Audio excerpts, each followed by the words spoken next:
તો હાલ જોઈએ સીધા વિધાનસભાના દ્રશ્યો।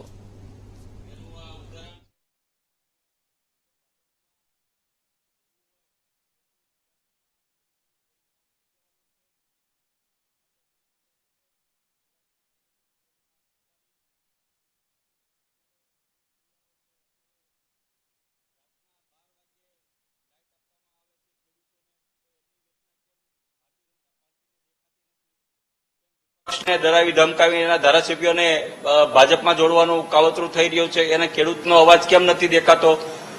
અત્યારે ખેડૂતોએ પકવેલી ડુંગળી હોય, કપાસ હોય, ભાવ બિલકુલ આવતા નથી। ખેડૂતો રોવા બેઠા છે।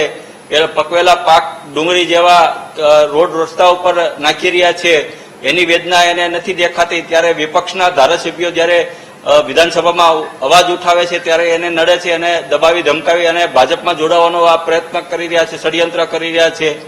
ત્યારે ભારતીય જનતા પાર્ટી એમ કેમ નથી વિચારી રહી કે ભાઈ આપણે દિલ્હી અને પંજાબની જેમ ગુજરાતમાં પણ 300 યુનિટ વીજળી ફ્રી કરી નાખવી, સારી શિક્ષણ નીતિ આપવી, સારું આરોગ્ય આપવી। જો આ બધું આવતું હોય તો અમે આમ આદમી પાર્ટી શીર્ષ નેતૃત્વ મારે વાત ખુદને થઈ છે।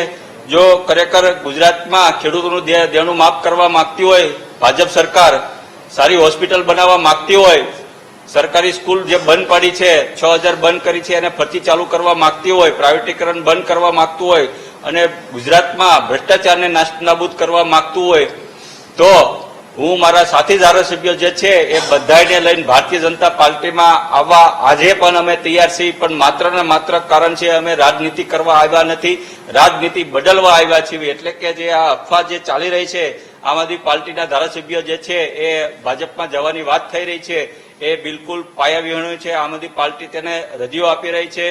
ગુજરાતમાં ઓબીસી સમાજ ખૂબ મોટો છે।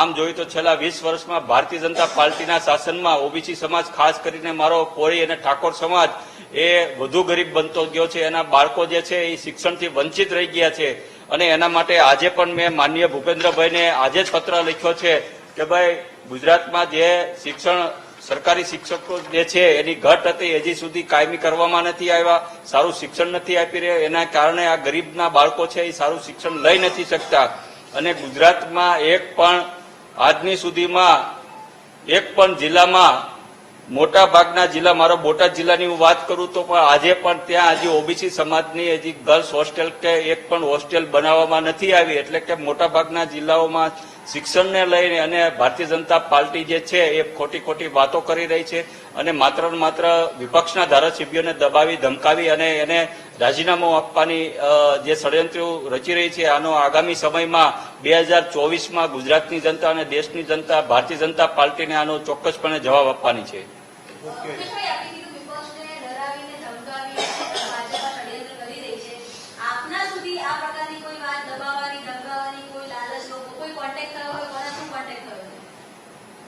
મેં કીધું મારી પોતાની વાત હોય કે મારા સાથી ધારાસભ્યોની વાત હોય, અવારનવાર એવા પ્રયત્નો તો થતા જ હોય છે ડરાવા ધમકાવાના। જેમ કે અમારા ચેતરભાઈ વસાવા અત્યારે એનું તાજું ઉદાહરણ જ છે।